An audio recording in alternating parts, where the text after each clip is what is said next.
오늘은 성예식을 거행하는 예배입니다. 성예식에는 세례예식과 성찬식을 성예식이다라고 이렇게 말을 하게 되죠. 제가 우리 바르샤바 한인교회에 담임 목사로 와서 처음으로 이제 거행하는 세례예식이 되겠습니다. 우리 기독교에서 가장 중요하게 여기는 의식 예전이 있습니다. 의식 예전. 기독교에서 가장 중요하게 여기는 의식 예전이 그것이 바로 세례식과 성찬식입니다. 그 세례식과 성찬식은요, 우리가 늘 중간중간 1년에 몇 번도 계속 그렇게 하게 되지요. 이것이 바로 복음의 핵심이고 우리의 삶의 핵심이기 때문입니다. 예수님께서 세상을 이제 다 사시고 모든 하나님의 사명을 이루시고 승천하시면서 그때까지 우리에게 명령하신 두 가지 의식이 있어요. 그것이 바로 세례 그리고 성만찬, 성찬식이라고 하는 것입니다. 이것은 주님 오실 그때까지, 주님이 재림하실 그날까지 우리가 기념하고 또 그 말씀에 순종함으로 행하는 의식이라고 할 수 있습니다. 그래서 예배라고 하는 우리가 흔히 묵도하고 찬양하고 기도하고 말씀 듣고 헌금하고 축도로 끝나는 어떤 의식 속에서 끝나는 어떤 순서에 대한 이런 예배보다도 오히려 더 핵심인 것이 주님의 살과 피를 기념하는 성찬 예식입니다. 이 예식이 주님의 용서받고 그리고 주님 앞에 받은 은혜에 대로 살겠습니다라고 하는 다짐이 있고 또 함께 성찬을 하는 우리 모두가 서로 이렇게 주님이 나를 섬기셨듯이 나도 당신을 섬기고 우리 성도를 섬기고 이웃을 그리고 영혼을 섬기겠습니다라고 하는 그러한 각오로 성찬식에 임하는 거예요. 그러니까 그것이 어떻게 보면 하나님을 사랑하고 이웃을 사랑하는 모든 핵심이 거기에 담겨져 있는 것이죠. 그리고 예수님도 이 땅에 태어나셔서 8일 만에 할례를 받으셨을까요? 안 받으셨을까요? 할례를 받으셨어요.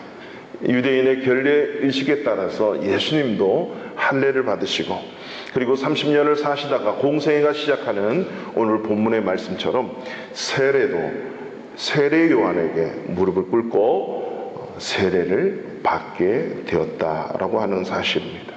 그렇기 때문에 할례라고 하는 의미는 오늘날 유아 세례로 이렇게 의미가 또 확장되고 또 그 할례의 의미를 기리기 위해서 감사함으로 우리는 유아 세례에 또한 임하게 되는 것이지요. 오늘 본문에 보시면 예수님도 스스로 요한을 찾아와서 세례를 받고 이제 그의 공생애를 시작하게 됩니다.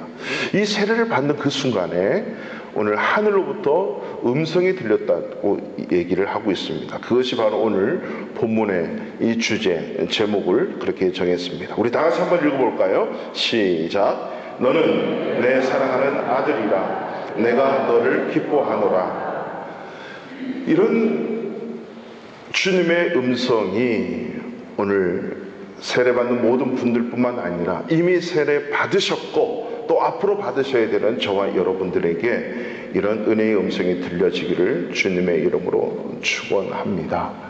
이미 여러분 세례를 받으신 분이 계시고 앞으로 이렇게 세례를 받게 되시는데 우리가 예수를 믿고 세례를 받는다는 것에 그 세례의 의미가 분명하고 정확한 의미가 있음에도 우리는 너무 또 의식적으로 어떤 예수를 믿는 순서에 의해서 받는 예식 정도로만 생각을 하고 있다는 것이 우리의 큰 문제가 아닐 수 없습니다. 이런 의미들을 올바로 새기면 우리가 이 세례가 얼마나 중요하고 내가 받은 이 세례가 성찬 예식을 통해서 다시 한번 새록새록 새겨지고 또 그 힘과 능력으로 살아갈 수 있는 근원이 되거든요. 그래서 우리는 늘 항상 이 세례 받는다는 의미 그리고 내가 세례 받고 하나님의 자녀가 되었다라고 하는 그 의미들을 분명히 우리는 또 깨달아야 되겠습니다. 크게 두 가지 의미가 있습니다. 첫 번째로는 내가 죽고 다시 태어나는 것입니다.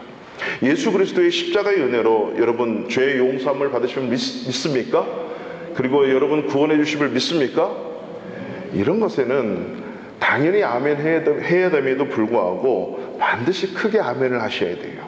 이거는 김 목사가 여러분들에게 아멘을 요구하는 그 아멘이 아니라 우리의 신앙의 고백이요 우리 신앙의 전부이기 때문입니다. 예수님이 저와 여러분의 모든 죄를 사하심을 믿습니까? 그리고 우리의 영원한 구원주가 되심을 믿습니까? 아멘. 그렇다면 그 구원주 되시고 나의 모든 죄를 용서해 주신 그 주님이 어떻게 십자가에 저와 여러분의 모든 죄를 지시고 다 도만하신 거거든요.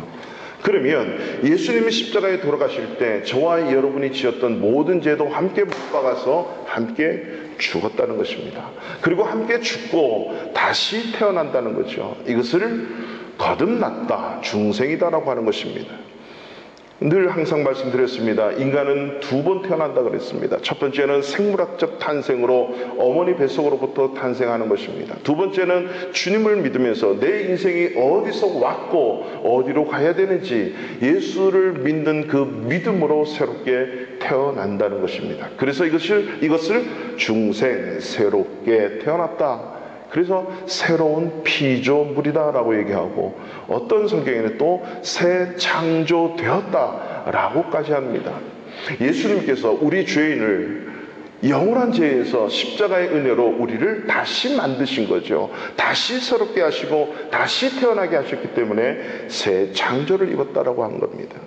골로새서 2장 12절에 보면 너희가 세례를 받음으로 그리스도와 함께 장사되고 함께 죽었다는 거죠. 또 죽은 자들 가운데서 그를 일으키신 하나님의 역사를 믿음으로 말미암아 그와 함께 일으키셨다, 부활했다라고 하는 겁니다. 우리가 예수를 믿게 되면 그 믿음의 고백이 바로 예수님과 함께 저는 이제 옛사람은 죽었습니다. 이제 새로운 모습으로 살겠습니다. 다시 부활했습니다. 라고 하는 그런 믿음으로 살아가게 되는 것입니다. 함께 죽고 함께 살아났다. 누구와? 예수와 함께 죽고 예수와 함께 살아났기 때문에 저와 여러분은 이제는 새로운 피조물이고 새로운 인생을 사는 새로운 탄생의 삶을 살아가는 존재임을 잊지 마셔야 됩니다. 그렇다면 그 예수님이 내 죄를 용서하셔서 나를 구원받는 백성으로 하나님의 자녀로 삼아주고 끝난 것이냐? 아니다라고 하는 거예요. 그 세례의 의미 두 번째는 내 인생의 주인이 바뀌는 순간입니다. 11절 우리 다 같이 한번 읽어볼까요? 11절입니다. 시작. 하늘로부터 소리가 나기를. 아멘. 너는 내 사랑하는 아들이라 내가 너를 기뻐하노라. 예수님께 세례받고 올라오시는 예수님께 하나님께서 음성으로 들려주시는 장면이지요. 너는 내 사랑하는 아들이다. 내가 너를 기뻐하노라. 내가 너를 낳았다. 이 말은 너는 내가 사랑하는 아들이다. 내가 너를 기뻐하노라는 것은 넌 내 거야 이 말입니다. 넌 내 거야. 혹시 여러분 시집 장가 가실 때에 결혼하실 때에 상대방으로부터 아내로부터 남편으로부터 그런 얘기 들어보셨어요? 넌 내 거야. 안 들어보셨어요? 내가 왜 너 당신 거야? 이렇게 또 반항하시는 분은 혹시 있을지 모르는데 서로 구속하는 거죠. 넌 내 거야. 주인이 있다라고 하는 거죠. 예수님을 향해서 그 예수님이 이제는 하나님의 기쁨의 근원이 됩니다. 저와 여러분들을 향해서 예수 믿고 하나님의 자녀가 된 이상 하나님의 기쁨의 근원이 되심을 여러분 믿으시기 바랍니다. 하나님의 기쁨은요, 예수 믿고 구원받은 저와 여러분들이 어떻게 이 세상을 살아가느냐에 따라서 하나님의 기쁨이냐, 하나님의 근심이냐, 하나님의 뜻에 맞느냐, 안 맞느냐가 결정되어진다라고 해도 과언이 아닙니다. 너는 내 아들이다. 너는 나의 기쁨이야 라고 하는 것은 너의 인생의 주인은 바로 나야 라고 하는 그런 의미입니다. 내가 내 인생의 주인일 때는요, 늘 고민하는 게 있어요. 어떻게 살아야 되지? 어디로 가야 되지? 뭘 해야 되지? 무엇을 먹어야 되지? 무엇을 입어야 되지? 어디로 가야 되지?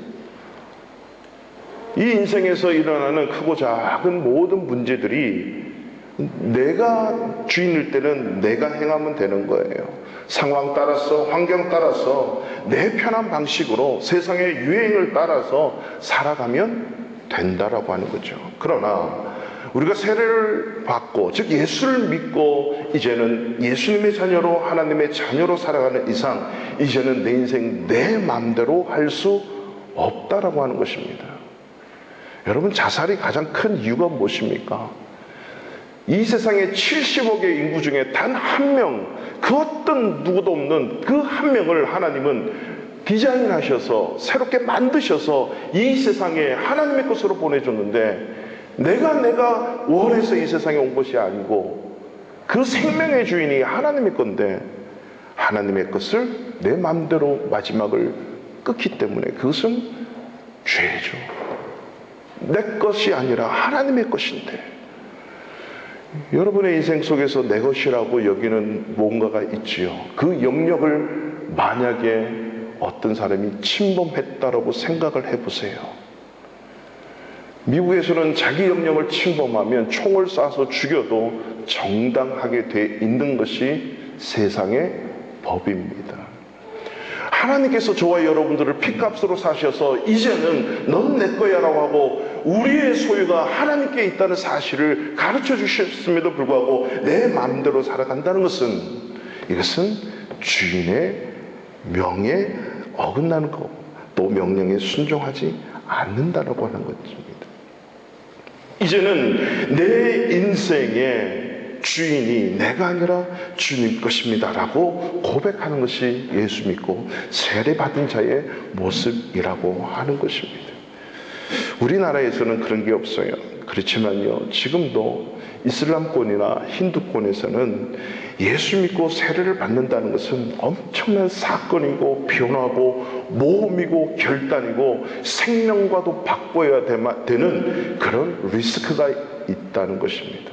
그래서 신앙생활을 잘해요. 그래서 신앙생활을 잘하고 예수를 잘 믿는 그에게 다가가서 이제는 당신 세례를 받으십시오 라고 하면 엄청난 고민을 합니다. 이슬람을 믿는 무슬림들도, 힌두 교도들도요, 예수를 믿다가 세례를 받으세요 하면 엄청난 고민을 하게 돼요. 그리고 안 받는 자들도 많이 있어요. 왜 그럴까요? 세례를 받는다는 것은 자기의 삶의 모든 스타일을 바꿔야 돼요. 이제 힌두를 따라서 이슬람의 법에 따라서 살았던 그 인생을 생명이 위태로울지라도, 아니 그것이 나에게 불이익을 주고 심지어는 나를 죽음으로 몰아넣는 그 상황이 올지라도 주의 말씀대로 살아야 되기 때문에 세례받는 것을 어마어마하게 고민하면서 받는 거예요. 신중하게 받는 것이에요. 그럼에도 불구하고 정말 예수를 만나고 정말 예수님이 내 인생의 주님으로 믿어지면 과감하게 세례를 받아요. 첫 번째로 세례를 받게 되면 그 주민등록상의 종교란을 지워야 돼요. 그걸 바꿔야 돼요.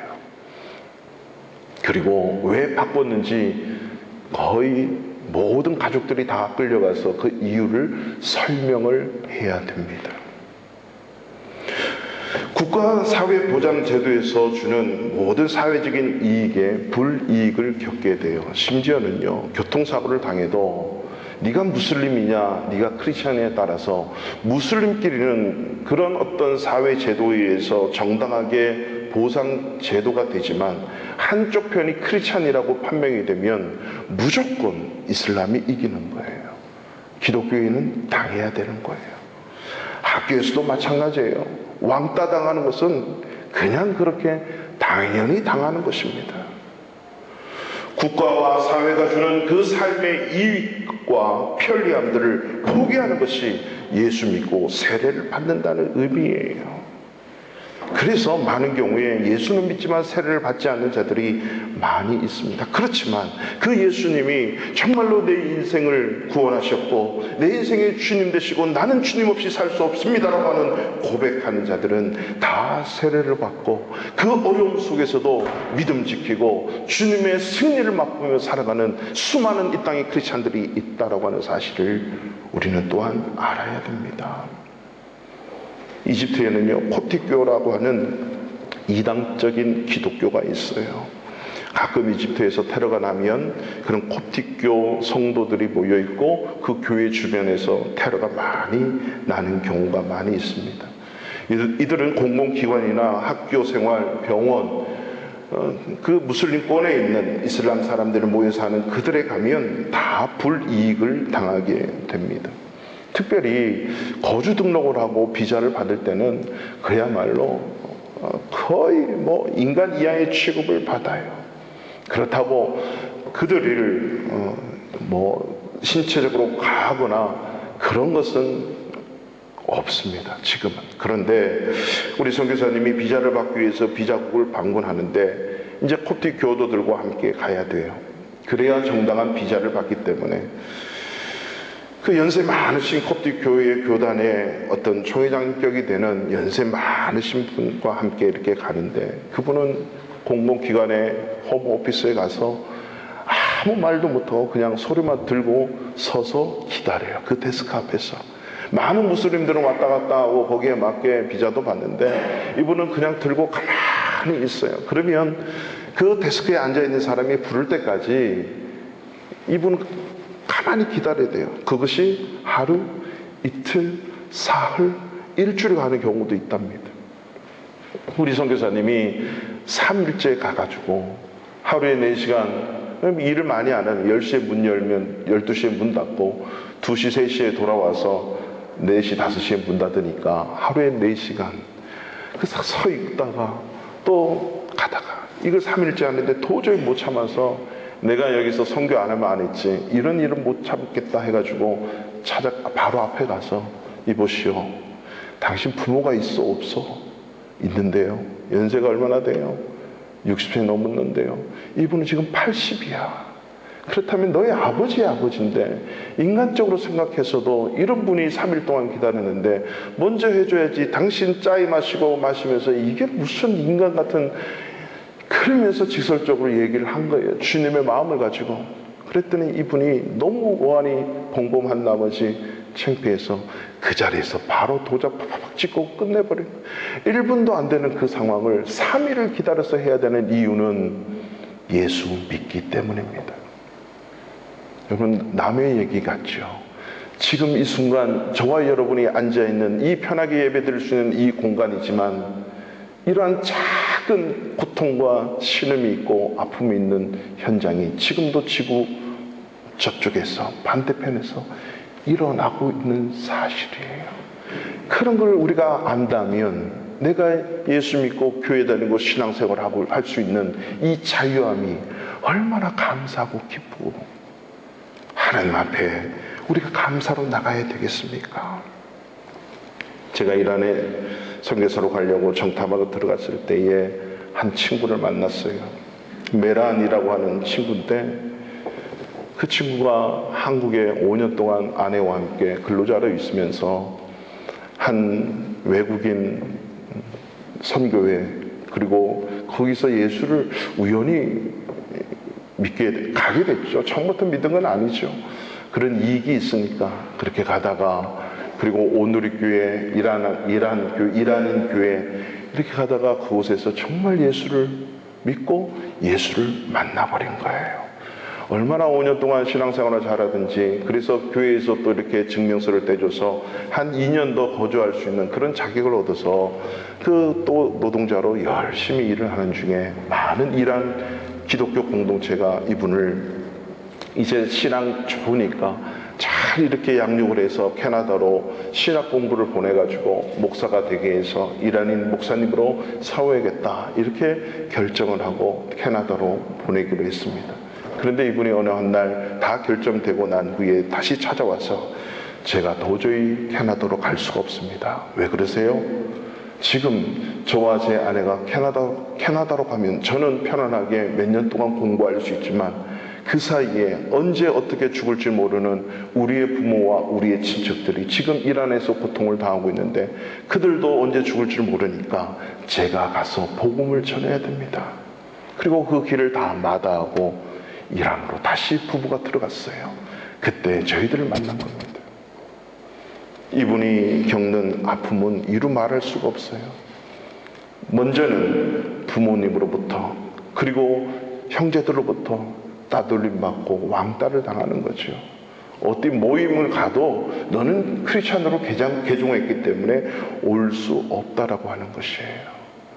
그리고 제가 이란에 들어가지 못하고 나중에 선교사님으로부터 얘기를 들었는데 이 가족이, 양쪽 가족이 부모님이 다 예수 믿고 영국으로 이민을 갔다는 거예요.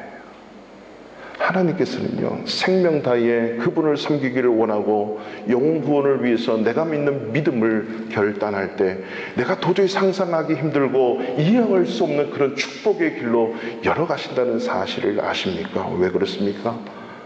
내 인생의 주인이 내가 아니라 하나님이시기 때문에 그분이 너를 통해서 기쁨을 받으시고 너를 통해서 행하실 일을 하기 때문에 우리의 인생은 걱정이 없는 거예요. 어떤 어려움이 와도 걱정 근심이 없는 거예요. 그러면 그 인생이 어떻게 사는 것이 예수 그리스도를 주인으로 모시고 사는 것입니까? 그것이 바로 오늘 우리가 읽었던 12절의 말씀에 있습니다. 12절 다 같이 읽습니다. 시작. 성령이 곧 예수님을 내 인생의 주인으로 모시고 사는 사람, 두려움이 없는 것은 성령이 우리 안에 계시기 때문에 성령을 따라 삶을 살아간다면 그 어떤 어려움과 두려움도 이길 수 있음을 여러분 믿으시기 바랍니다. 어떤 생명과도 맞바꿀 수 있는 상황이 온다 할지라도 성령이 나를 이끄시고 성령이 나를 책임져 주시기 때문에 나는 근심 걱정이 없어요. 두려움이 없어요. 그러면서 예수님은 성령에 이끌려서 광야로 몰아내어져서 광야에서 40일 계시면서 13절에 보니까 사탄에게 시험을 받으시며 들 짐승과 함께 계시고 천사들이 수종을 들더라. 여러분, 성령에 이끌려 사는 사람들은요, 광야로 간다 할지라도 사탄이 나를 넘어뜨린다 한다 할지라도 천사들이 함께 도움으로 그 어떤 난관도 어려움도 승리로 이끄는 줄 여러분 믿으시기 바랍니다. 하나님 예수님께서는 광야로 들어가셔서 사탄에게 시험을 받으시고 무엇으로 이기셨습니까? 성령에 이끌려서 말씀으로 그 모든 상황을 이기신 줄로 믿습니다. 이제는 세상의 방식과 세상의 이론과 세상의 뜻이 나를 지배하지만 이제는 하나님의 말씀이 나를 지배하고 모든 삶의 순간순간에 하나님의 말씀이 적용되어져서 그 말씀이 나를 통해서 이루어지는 것을 보는 것이 주인 바뀐 삶의 삶임을 여러분 믿으시기 바랍니다. 말씀이 나를 통해서 이루어지는 삶, 그 삶을 위해서 저와 여러분들을 그저 그렇게 나를 구원하신 주로 그냥 내버려 두지 않으시고 성령을 주셔서 그 주인에게 순종하며 그 주인의 뜻을 이룰 수 있도록 우리를 천사까지 동원해서 도와준다는 사실 여러분 잊지 마시기 바랍니다. 내 인생의 주인 되신 그 성령께 이끌리면 여러분 죽음에 직면하는 그 모든 상황도 이겨낼 수 있음을 믿으시기 바랍니다.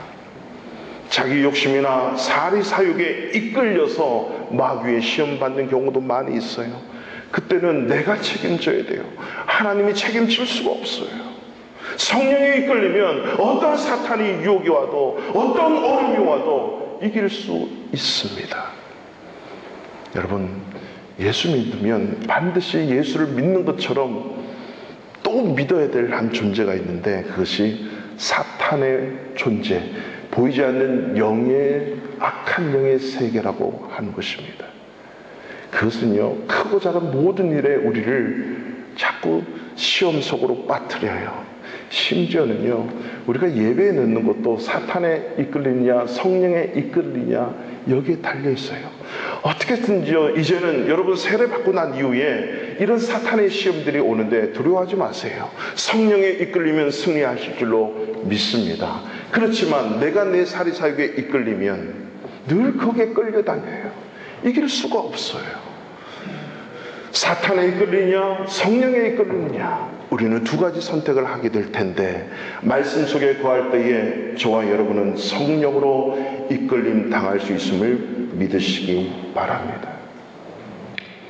예수를 믿어야 될까 말아야 될까를 떠나서 내가 이게 주님을 위해서 이것이 옳을까 저것이 옳을까, 이번 한 번만은 이렇게 가지 뭐 저렇게 가지 뭐.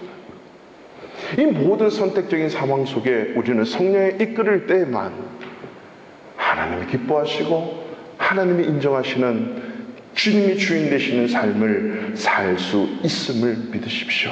이 돌들로 떡이 되게 하라, 성전 꼭대기에서 뛰어내려라, 나에게 절을 하면 모든 걸 너에게 줄게, 이 모든 영광을 너에게 줄 거야 라고 했을 때 주님은 그래 맞아, 그러면 되겠지 라고 하지 않으시고 그때마다 성령에 이끌려 말씀으로 이기셨던 것을 기억하십시오. 여러분 삶의 수많은 어려움과 난관들, 아니 아주 작은 것일지라도 주의 말씀을 적용하면서 성령에 이끌릴 때만이 주님께서 나의 주인이심을 확신할 수가 있습니다. 이제는 우리가 예수를 주님으로 고백한다면 이 말씀과 함께 살아갈 때에 그 풍성한 삶을 여러분 누릴 수 있음을 여러분 믿으십시오. 그리고 그것을 경험하십시오. 이것이 바로 성령과 함께하는 삶이고, 이것이 주님과 함께하는 삶이고, 이는 내 사랑하는 아들이요 내 기뻐하는 자라고 음성을 들으며 그 기쁨을 함께 누릴 수 있는 복된 삶이 된다는 사실을 잊지 마십시오. 내 인생의 해답은 더 이상 나에게 있는 것이 아닙니다. 여러분이 하고 있는 그 일에 그것이 해답이 아닙니다. 내 안에 성령으로 계신 그분이 말씀으로 가르쳐 주실 때 그것이 바로 여러분의 인생의 해답임을 믿으시고 그 성령을 의지하십시오. 그 성령의 도우심을 구하십시오. 그 말씀을 의지하십시오. 그러면 여러분 모든 삶에 하나님이 부어주시는 크신 풍성한 은혜를, 하늘의 복과 영의 복과 땅의 복과 육의 복을 경험하실 줄로 믿습니다. 이런 풍성한 은혜가 여러분 삶 가운데 넘치시기를 주님의 이름으로 축원합니다.